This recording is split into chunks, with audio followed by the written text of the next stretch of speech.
السلام عليكم ورحمة الله وبركاته. ازيكم حبايبي، عاملين ايه؟ يا رب تكونوا بخير.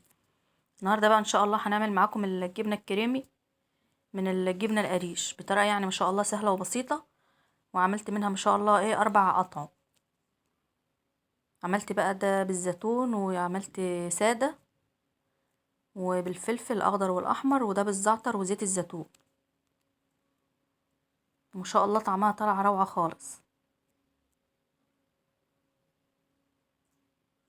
بتمنى بقى ان شاء الله الوصفة تعجبكم وتجربوها.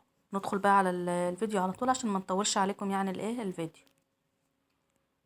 دي كل المكونات اللي هنستخدمها. دي معايا جبنه قريش، اي كميه بقى انتوا تفضلوها يعني.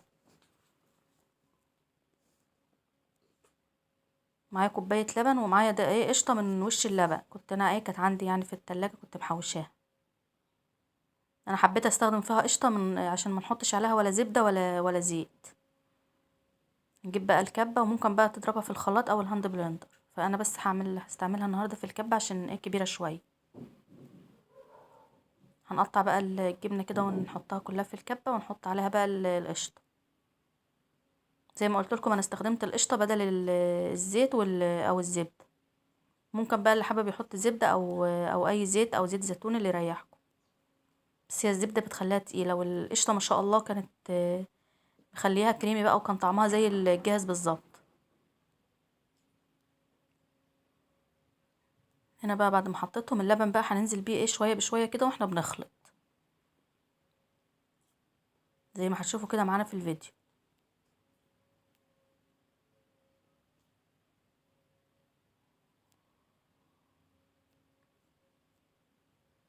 هنا بقى هنشغلها نضربها بس شويه، وبعد كده بقى هنضيف اللبن. هي ما شاء الله خدت الكوبايه كلها، بس طبعا انا نزلت بيها شويه بشويه عشان ما تبقاش سايله جامد معايا، عشان نتحكم بقى في السمك بتاعها من اللبن. زي ما انتوا شايفين بقى كده هننزل باللبن شويه بشويه ونخلط.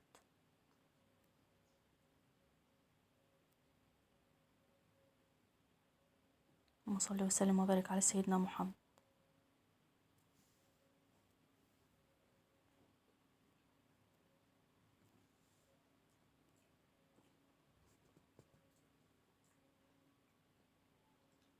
انا مرضتش يعني افصل المقطع ده عشان تشوفوا الطريقه بالظبط. زي هنا بقى زي ما بقول لكم انها خدت كوبايه اللبن كلها.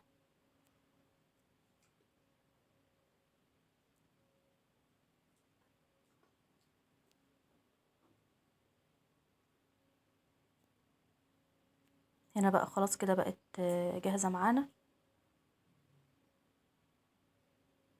ما شاء الله كريميه، والسمك بتاعها ده جميل خالص. تنفع بقى في السندوتشات، وما شاء الله بقى في السحور بقى في رمضان. كل سنه وانتم طيبين. وما خدتش يعني اي وقت ولا اي تكاليف. يعني انتوا عارفين الجبنه الكريمه من بره غاليه خالص.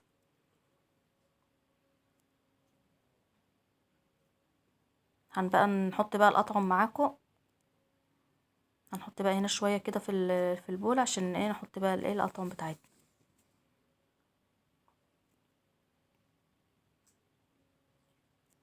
دي بقى هنسيبها ساده كده، تنفع بقى في الحلويات بقى، في التشيز كيك والسينابون، واي حشو يعني عايزين تعملوا بيها حلويات. تبقى الساده دي جميله خالص. طبعا انا ما كنتش حاطه لها ملح، والجبنه برضو ما كانتش حادقه. دي بقى هنحط عليها الزعتر اللي هو السوري ده اللي بالسمسم، وهنحط برضو معاه شويه زيت زيتون. بصراحه كانت طعمها جميل خالص.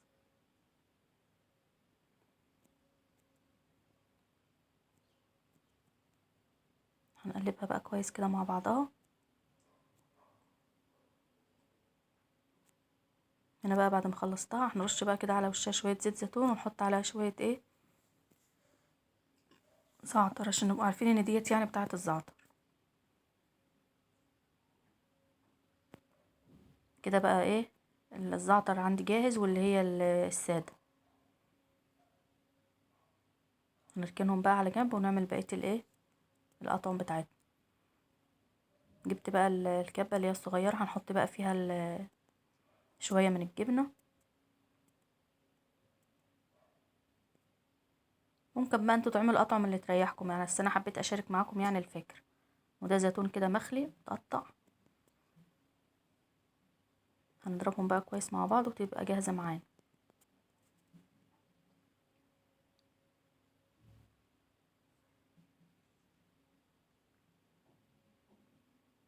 هنا بقى بقت جاهزة، هنفضيها برضو في البولة بتاعتنا.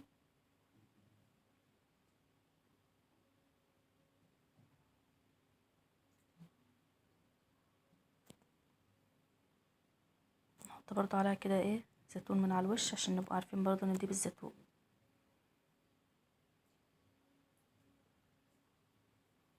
نعمل بقى اخر طعم معانا اللي هو بالفلفل.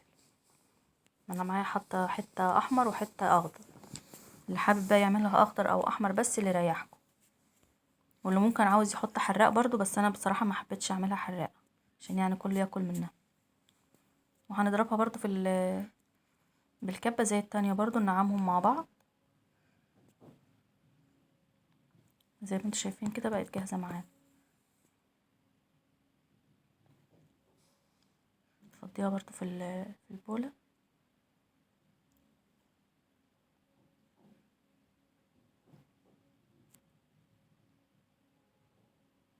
نحط برضو كده على شريحه فلفل عشان نبقى عارفين برضو كده بقت ايه جاهزه معانا. هنا بقى ما شاء الله الاربع اطعم جاهزين، بصراحه كان طعمهم روعه خالص وعجبوا يعني كل اللي اكل منهم.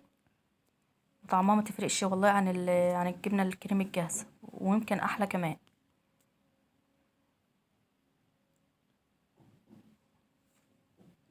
بتمنى بقى ان شاء الله الوصفه تعجبكم وتجربوها، وما تنسوش بقى تعملوا لايك وشير للفيديو وتفعلوا الجرس عشان يوصل لكم كل جديد. السلام عليكم ورحمه الله وبركاته، مع الف سلامه.